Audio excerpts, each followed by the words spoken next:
Hi, I'm Realtor Sarah Morrow with South State Peak Realty. On today's 12th episode of Proper Tea Time, I'm speaking with Angela Isaac. She and her husband Randy own a veteran-operated home inspection business called Catalyst Inspections, which is proud to serve all of Northern Colorado. Voted Reader's Choice Best Home Inspector by NOCO Style last year, they're certified by InterNACHI, which is the national governing body of home inspectors, and they're affiliate members of the Loveland Berthoud Association of Realtors. They're also very involved with the Chamber, with Realities for Children, and they're commanders of the local VFW. Hailing originally from Charleston, South Carolina, Angela loves connecting with realtors just as much as her homeowner clients, and she's a total people person and problem solver. For fun, she competes at a national level in roller derby, and her derby name, I love this, Texas Chainsaw Mascara. She served in the military in the early 2000s, specializing in radar maintenance, and she met her husband and business partner while they were both on active duty in Oklahoma. They've been married for 19 years now. They've got 2 teenage sons, and they're the inspectors to call when you've got due diligence coming due.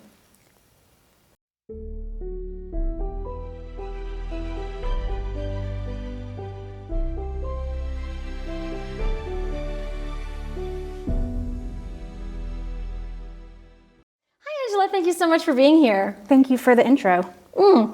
You're welcome. My pleasure. You seem like a total rock star, and it's a pleasure to have you in. So let's jump right in. I wanted to ask you a little bit about your company, what it is you do with Catalyst Inspections, and what you love about your job. So we're a small business. We're veteran owned and operated. I'm a veteran. My husband's a veteran, as you mentioned before. And we service all of Northern Colorado. What I do is I'm a relationship person. So I'm responsible for building the relationship, making sure that the relationship and client care is there for not only the buyer or seller, but for the agent. Awesome. So that's so cool. I love that you guys are veteran run, especially since we just had Memorial Day. So can you tell us, what is the job of a home inspector, and what are they expected to do when they inspect a home, and what do they not do?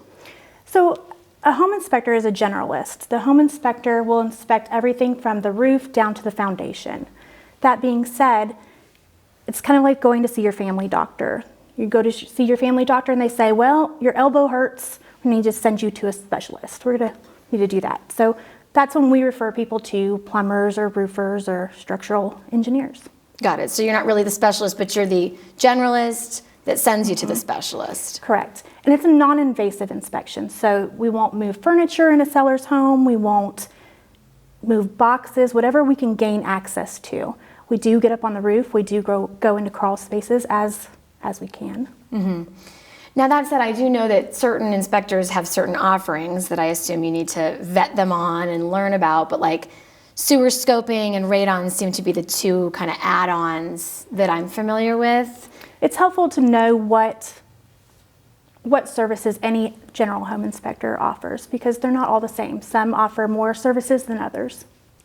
So do you find that the majority of your clients are buyers that just went under contract, that need to get on top of their due diligence period, or do sellers ever order inspections? We do a lot of pre-listing inspections. The reason why pre-listing inspections are so important is it lets you know how to price your property. It negates any unnecessary negotiations at the end of a deal, but the majority are buyers. Cool.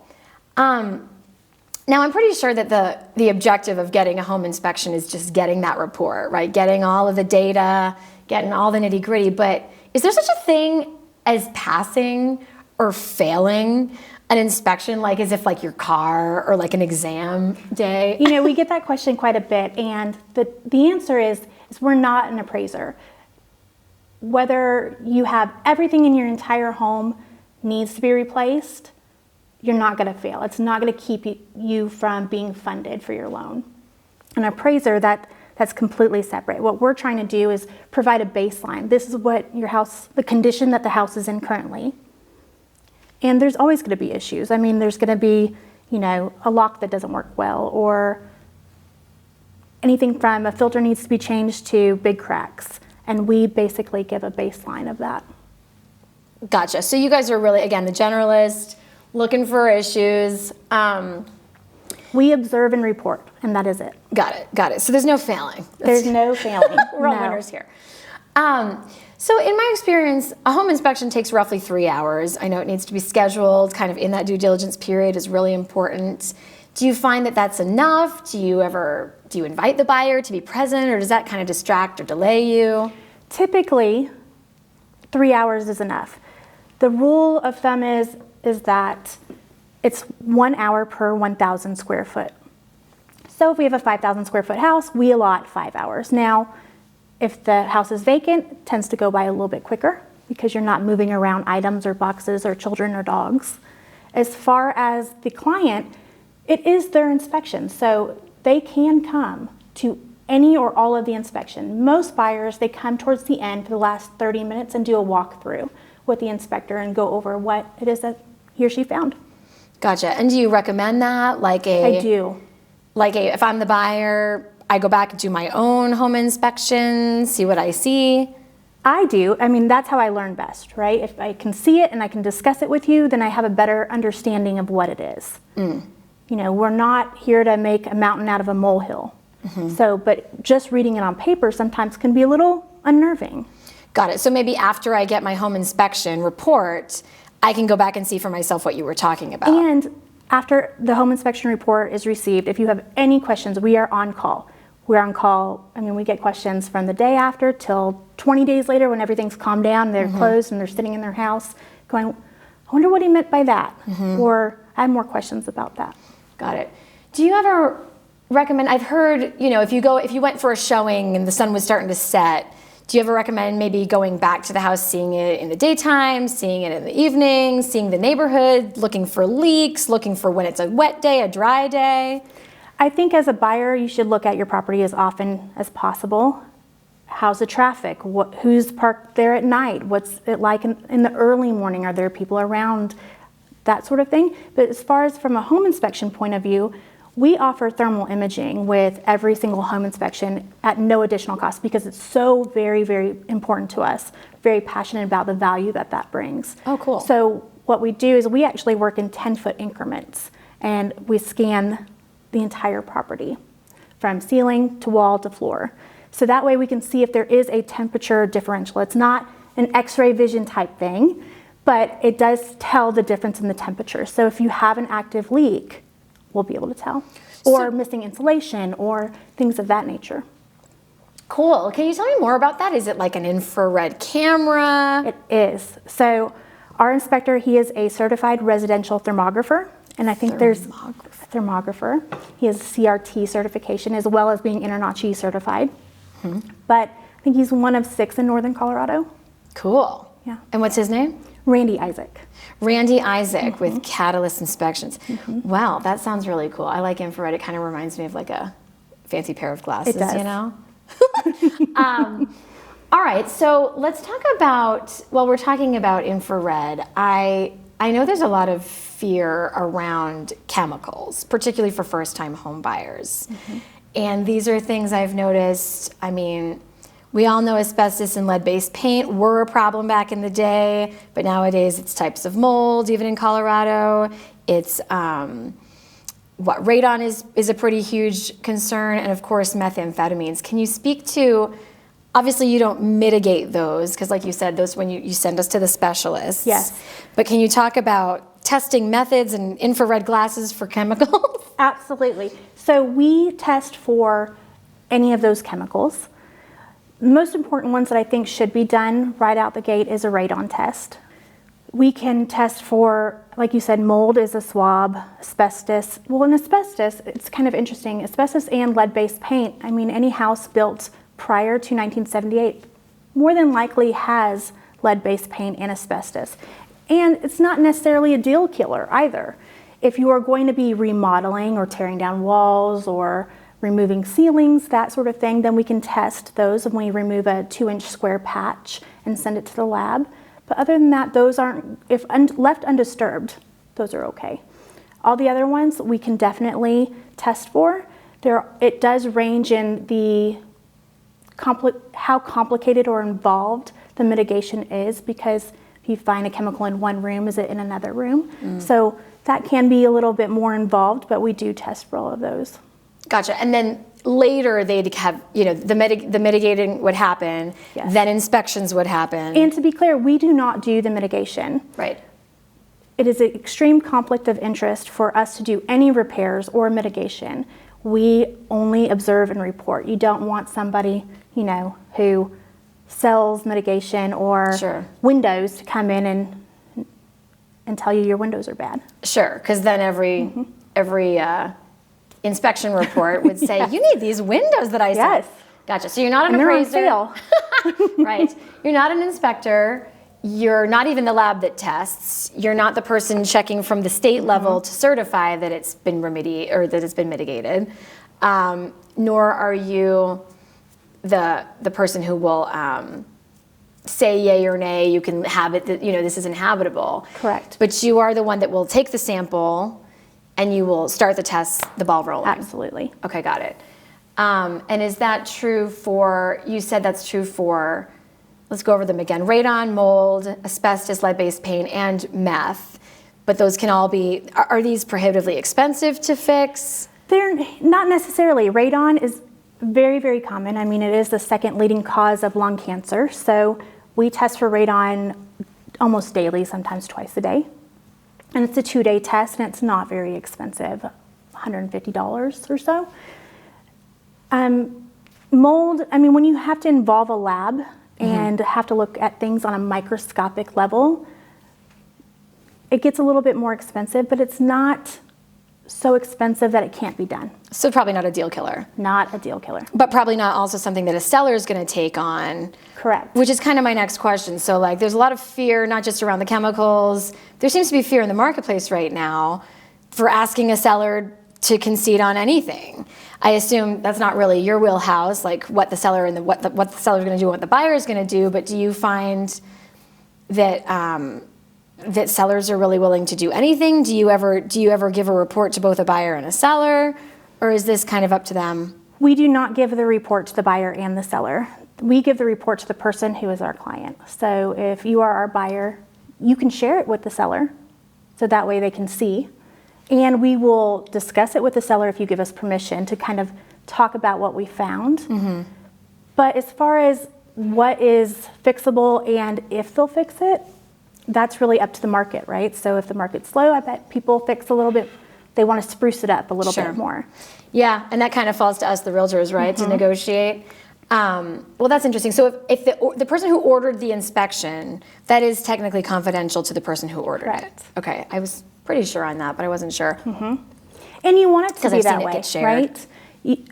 It's kind of like your poker chip, what you have in your pocket. It's holding your cards close to your chest. Sure. And this is a property that is very expensive. Yeah. Well, speaking of that and leverage, the biggest ticket items that I've noticed just in a negotiation of a sale tend to be structural, electrical, plumbing, roof, and windows. So are those the things, do you try to keep the focus on those because they reflect health and safety? Are you, I know you said you're generalists, is it true that you're just kind of going to overlook some of the general deferred maintenance, or do you see what you can see? Or We inspect everything that we have access to. So all of the major systems, everything, like I said, from the roof down to the foundation. In our report, we do break them up into color-coded sections. That being safety, so if there's a gas leak, that's going to be a safety issue. If there's, things that a contractor needs to do. So if you're having issues with your roof, you need a roofer. That's not something that's necessarily a Saturday weekend project. And then there's items that are kind of DIY or maintenance. The furnace filter needs to be replaced, swapped out. So, and this is a guide to your home. So this isn't just for the buying and selling process. This is for when everything's settled, 6 months down the road, a year down the road, when you're looking at it and going, okay, what do I need to do? What do I have time to do, and what can I afford to do right now? so the colors help me as a homeowner prioritize, Yes. not just in the due diligence period, Correct. but really for the 10 years that I might be in the home. Absolutely. And do you find, when we talk about health and safety, Mr. Seller, I won't nickel and dime you, I'm just going to look at health and safety. Is that really, are we talking about those 5 things? Windows, roof, structure, plumbing, electric? Is it really just? It's not necessarily just those, or, I mean, there can be a plumbing issue that does not fall into health and safety. For example, if the ring on a toilet needs to be replaced, that is not a health and safety issue. That is not going to harm anybody in your family. So what we're looking for as far as health and safety is, are you safe in your home? Mm-hmm. Can you live here and be safe? Okay. So there's a lot of gray area when we try to say, this is a safety violation, and it's really like a few shingles or a toilet ring. Yes. Yes. That's good to know. On that note about the ring, can you tell me what a sewer scope actually is? I know we mentioned that, like, again, you want to vet your inspector, you want to find out what their offerings and their certifications and specialties are if they have any. But, like, these guys who have a snake, what does that mean? So what it is we're inspecting the sewer line that goes from the toilet down through the main line and out to where it connects to the city.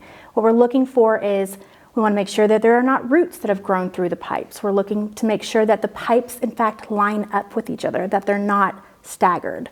We're looking to make sure that they're not in such bad shape that they're going to need to be replaced, because as a buyer going into a home, that can be very expensive to have to gut your entire sewer system. In fact, as homeowners, we just learned about this. If it has to go into the street, so if your main doesn't switch over to city until the middle of the street, which most of them do, you're responsible for that asphalt, for that labor, for closing the street, all of it. So the curb? Yes. Yikes. Yep. Gotcha. The potential detour, depending on how busy your street is, it can be very costly. So, I mean, for less than $200, that could potentially save you. When we had it quoted, if luckily ours didn't go all the way out to the street, but it was going to be like $35,000. Jeez. So you're saying the sewer scope at least gives you that data with which you make a choice before closing. Absolutely. And before losing your earnest money, that maybe that's not the home for you because you've got to dump $40K into. And sometimes you can afford, the buyer can afford to do so. Sure. They're getting this property, they love this property. Everything in an inspection report is fixable. At a cost. At a cost. It's just, did they budget that $50K? Absolutely. No. Okay, yeah, I got you. Yeah, in my home, we just had to replace a small section. We didn't have to do all of it, but it was really old cast iron pipe that had some holes in it. But to the question, the snake really is just a camera. It is on the end of a snake, and you get to watch a little movie of your pipes and make sure that there's no leaks or no roots. Okay, that answers that. So typically in Colorado, get the general home inspection, get the radon and the sewer scope add-ons because they could save you a bundle. And radon's only needed if you have a downstairs livable space or if the house was built on a concrete slab. Oh, okay. Yeah, tell me about that. So the radon is always from the earth. Yes. And it really only impacts the lower levels Yes. for the most part. And mostly because you're not opening up windows. You're not going in and out of the lower part.